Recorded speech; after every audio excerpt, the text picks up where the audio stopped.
2-3 ദിവസം മുമ്പേ നമ്മൾ സിനിമ കാണാൻ പോയ സമയത്ത് വിസ്മയിൽ കഴിക്കാൻ പോയ കാര്യമൊക്കെ എല്ലാവരും കണ്ടു കാണുമല്ലോ. അപ്പോൾ ആ സമയത്ത് അവിടെ അടപ്രഥമൻ ഇരിക്കുന്ന കണ്ടിട്ട് ചേട്ടന് ഭയങ്കര ആഗ്രഹം അടപ്രഥമൻ വാങ്ങി കഴിക്കണമെന്ന്. അപ്പോൾ ഞാൻ പറഞ്ഞു വേണ്ട, നമുക്ക് 2 കവർ വാങ്ങുകയാണെങ്കിൽ കുശാലായിട്ട് കുടിക്കാമല്ലോ. അതാണെങ്കിൽ 150 രൂപ കൊടുത്ത ആകപ്പാടെ 4 ഗ്ലാസ്സിനുണ്ട്.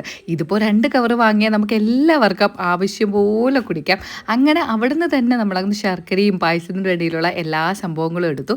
അപ്പോൾ ഇന്ന് അമ്മ വിളിച്ചു പറഞ്ഞു ഇന്നങ്ങ് അടപ്പായസം വയ്ക്കാം, അതുകൊണ്ട് ഇങ്ങ് വരാൻ വേണ്ടിയിട്ട്. അങ്ങനെ ഉച്ചയ്ക്ക് ചോറൊക്കെ കഴിച്ചിട്ട് കുളിച്ച് റെഡിയായി ഞാൻ പിന്നെ വീട്ടിലോട്ട് പോയി. അവിടെ ചെന്നപ്പം എനിക്ക് വലിയ പണിയൊന്നുമില്ല, അല്ലെങ്കിലും പണിയൊന്നുമില്ല. ഇതിപ്പോൾ അമ്മ തേങ്ങാപ്പാലൊക്കെ പിഴിഞ്ഞ് വെച്ചിട്ടുണ്ടായിരുന്നു. പിന്നെ അട വേവിക്കേണ്ടത് ഉണ്ടായിരുന്നുള്ളൂ കേട്ടോ. അങ്ങനെ അടയൊക്കെ വേവിച്ച് 2ാം പാലും ഒഴിച്ച് 1ാം പാലും ഒഴിച്ച് അങ്ങനെ നമ്മുടെ അടപ്പായസത്തിൻ്റെ എല്ലാ സംഭവങ്ങളൊക്കെ ചെയ്ത് ലാസ്റ്റ് അണ്ടിപ്പരിപ്പും മുന്തിരിങ്ങയും കൂടെ ഒക്കെ വറുത്തിട്ടപ്പോൾ അടപ്രഥമൻ റെഡിയായി. വച്ചപാടെ ചൂടോടെ ഞങ്ങൾ എല്ലാവരും ഒരു ഗ്ലാസ് അങ്ങ് കോരി കുടിച്ചു. ഇതിപ്പോൾ വെറുതെ ഒരു രസത്തിന് വേണ്ടി ഇങ്ങനെ എടുത്തതാണ്. ചില ആൾക്കാർക്ക് നമ്മുടെ സദ്യ കഴിക്കാൻ പോകുമ്പോൾ പപ്പടം കൂട്ടി കഴിക്കുന്നതായിരിക്കും ഇഷ്ടം, ചില ആൾക്കാർക്ക് പഴം കൂട്ടി കഴിക്കുന്നതായിരിക്കും ഇഷ്ടം. ഇവിടെ പാലങ്കുടൻ അല്ലെങ്കിൽ മധുര എണ്ണം പഴം ഇല്ലാത്തതുകൊണ്ട് ഏത്തം പഴം മുറിച്ചെടുത്തതേ ഉള്ളൂ. എനിക്ക് അങ്ങനെ വലിയ താല്പര്യമൊന്നുമില്ല പപ്പടം കൂട്ടി കഴിക്കാനും പഴം കൂട്ടി കഴിക്കാനും.